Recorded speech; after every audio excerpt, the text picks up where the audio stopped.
Hi all, ನಮಸ್ಕಾರ ಎಲ್ಲರಿಗೂ. Welcome back to Hamsa's kitchen channel. ಇವತ್ತಿನ ರೆಸಿಪಿ ಬಂದು ಆಲೂ ಕಬಾಬು, ಅದು ಕೂಡ ವಿತೌಟ್ ಕಬಾಬ್ ಪೌಡರ್ ಮತ್ತು ಎಗ್. ಸೊ ಇದು ಪ್ಯೂರ್ ಆಲೂ ಕಬಾಬು. ನೀವು ಕೂಡ ಮನೆಯಲ್ಲಿ ಟ್ರೈ ಮಾಡಿ. ಬನ್ನಿ ಈಗ ಆಲೂ ಕಬಾಬ್ ಹೇಗೆ ಮಾಡೋದು ಅಂತ ತೋರಿಸ್ಕೊಡ್ತೀನಿ. ಮೊದಲಿಗೆ ನಾವು ಆಲೂಗಡ್ಡೆನ ಬೇಯಿಸ್ಕೋಬೇಕು. ಅದಕ್ಕೆ ನಾನು ಆಲ್ರೆಡಿ ಇಲ್ಲಿ ನೀರು ಇಟ್ಕೊಂಡಿದ್ದೀನಿ. ಈಗ ಇದಕ್ಕೆ ಆಲೂಗಡ್ಡೆನ ಹಾಕೊಳ್ಳೋಣ.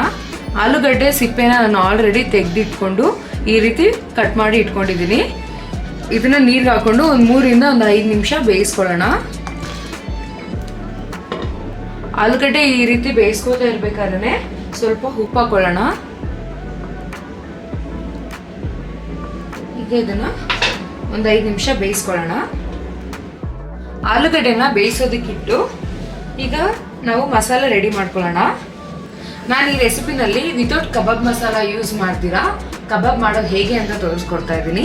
ಅದಕ್ಕೋಸ್ಕರ ನಾವಿವಾಗ ಕಬಾಬ್ ಮಸಾಲಾನ ರೆಡಿ ಮಾಡ್ಕೋಬೇಕು. ಈಗ ಇದಕ್ಕೆ ನಾನು ಅಚ್ಕಾರದ ಪುಡಿ 2 ಸ್ಪೂನ್ ಹಾಕೋತೀನಿ, 1/4 ಸ್ಪೂನು ಅರಿಶಿನ, ಅಕ್ಕಿ ಹಿಟ್ಟು 1 ಸ್ಪೂನು, ಕಾರ್ನ್ಫ್ಲೋರು 2 ಸ್ಪೂನು, ರುಚಿಗೆ ತಕ್ಕಷ್ಟು ಉಪ್ಪು. ಇದನ್ನ ಮಿಕ್ಸ್ ಮಾಡ್ಕೊಳ್ಳೋಣ.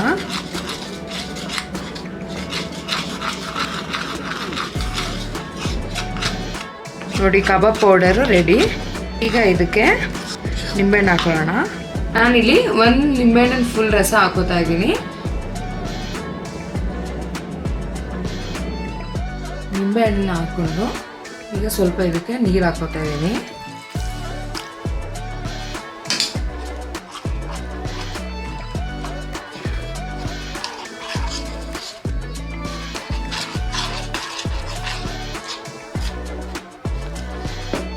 ಯಾವುದೇ ರೀತಿ ಗಂಟಿಲ್ದ್ರೆ ಮಸಾಲಾನ ಈ ರೀತಿ ಕಲಸಿ ಇಟ್ಕೋಬೇಕು. ಈಗ ನೋಡಿ, ಆಲೂಗಡ್ಡೆ ಇಷ್ಟು ಬೆಂದಿದ್ರೆ ಸಾಕು. ಸ್ವಲ್ಪ ಗಟ್ಟಿಯಾಗೇ ಇರಬೇಕು, ತುಂಬ ಮೆತ್ತಗೆ ಆಗಬಾರ್ದು. ಈಗ ಇದನ್ನು ರಿಮೂವ್ ಮಾಡಿಕೊಂಡು ಕೋಲ್ಡ್ ವಾಟರ್ಗೆ ಹಾಕೊಳ್ಳೋಣ. ನೋಡಿ, ನಾವೇನು ಆಲ್ರೆಡಿ ಮಸಾಲ ರೆಡಿ ಮಾಡ್ಕೊಂಡಿದ್ದೀವಿ. ಈ ಮಸಾಲಾಗೇನೆ ನಾವು ಬೇಯಿಸಿ ಇಟ್ಕೊಂಡಿರುವಂಥ ಆಲೂಗಡ್ಡೆನ ಹಾಕೊಳ್ಳೋಣ. ಆಲೂಗಡ್ಡೆ ಕಂಪ್ಲೀಟಾಗಿ ತಣ್ಣಗಾಗಬೇಕು.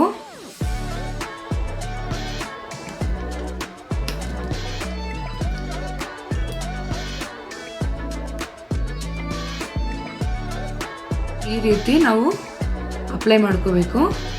ಈಗ ಈ ರೀತಿ ಮಾಡಿಕೊಂಡು ಇದನ್ನ ಎಣ್ಣೆಯಲ್ಲಿ ಫ್ರೈ ಮಾಡ್ಕೊಳ್ಳೋಣ.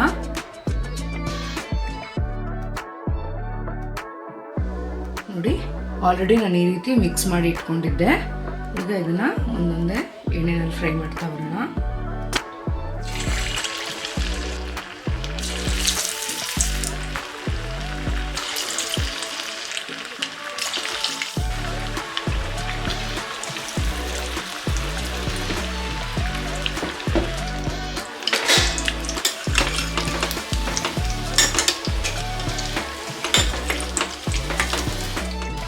ವಿತೌಟ್ ಮೊಟ್ಟೆ, ವಿತೌಟ್ ಕಬಾಬ್ ಪೌಡ್ರ್ ಇಲ್ಲದೆ ಆಲೂ ಕಬಾಬ್ ಹೇಗೆ ಮಾಡೋದು ಅಂತ ತೋರಿಸ್ಕೊಟ್ಟಿದ್ದೀನಿ. ನೋಡಿ, ಎಷ್ಟು ಈಸಿಯಾಗಿ.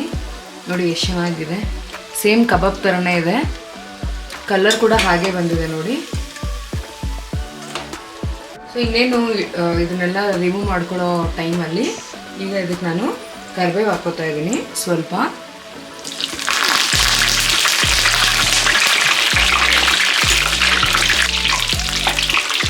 ಈಗ ಇದನ್ನೆಲ್ಲ ರಿಮೂವ್ ಮಾಡ್ಕೊತಾ ಇದ್ದೀನಿ. ನೋಡಿ, ಎಷ್ಟು ಚೆನ್ನಾಗಿ ಬಂದಿದೆ.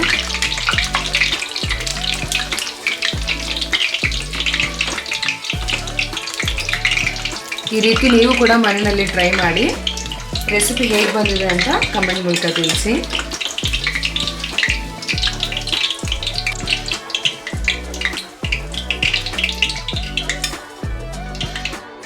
ನೋಡಿ, ಎಷ್ಟು ಚೆನ್ನಾಗಿದೆ. ಕ್ರಿಸ್ಪಿಯಾಗಿ, ಸಾಫ್ಟಾಗಿ ತುಂಬ ಚೆನ್ನಾಗಿ ಬಂದಿದೆ. ನೀವು ಕೂಡ ಟ್ರೈ ಮಾಡಿ. ಈಗ ಇದಕ್ಕೆ ಸ್ವಲ್ಪ ಚಾಟ್ ಮಸಾಲ ಹಾಕ್ಕೊಳ್ಳೋಣ. 1/4 ಸ್ಪೂನಷ್ಟು ಚಾಟ್ ಮಸಾಲ ಹಾಕ್ಕೊಳ್ಳೋಣ. ಇದು ಆಪ್ಷನಲ್ಲು, ನಿಮ್ಗೆ ಬೇಕಂದರೆ ಹಾಕ್ಕೊಳ್ಳಿ, ಇಲ್ಲಾಂದರೆ ಬೇಡ. ಸೊ ಇದು ಹಾಕೊಳ್ಳೋದ್ರಿಂದ ಟೇಸ್ಟ್ ಚೆನ್ನಾಗಿ ಬರುತ್ತೆ.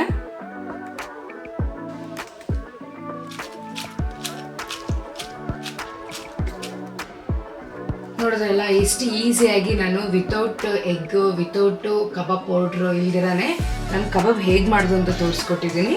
ಅದು ಕೂಡ ಆಲೂಗಡ್ಡೆ ಕಬಾಬು ತುಂಬ ಚೆನ್ನಾಗಿ ಬಂದಿದೆ. ನೀವು ಕೂಡ ಮನೆಯಲ್ಲಿ ಟ್ರೈ ಮಾಡಿ. ನಿಮ್ಗೆ ಏನಾದರೂ ಈ ರೆಸಿಪಿ ಇಷ್ಟ ಆಗಿದ್ರೆ ಲೈಕ್ ಮಾಡಿ, ಸಬ್ಸ್ಕ್ರೈಬ್ ಮಾಡಿ. ವಿಡಿಯೋ ನೋಡಿದ್ದಕ್ಕಾಗಿ ಧನ್ಯವಾದಗಳು.